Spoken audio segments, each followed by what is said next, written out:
আজ পর্যন্ত কোনো জায়গায় কেউ দেখাতে পারবে না যে বিজেপির হয়ে আমি কথা বলেছি।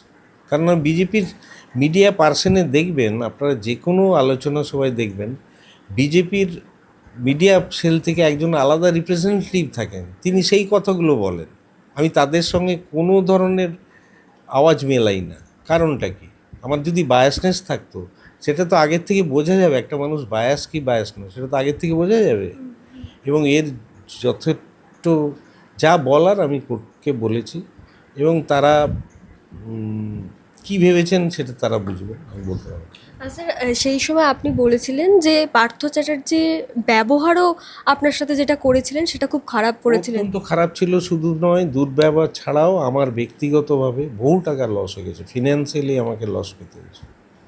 কারণ আমি রিএমপ্লয়মেন্টের জন্য যাদবপুর ইউনিভার্সিটি অ্যাপ্লাই করতে পারিনি, কারণ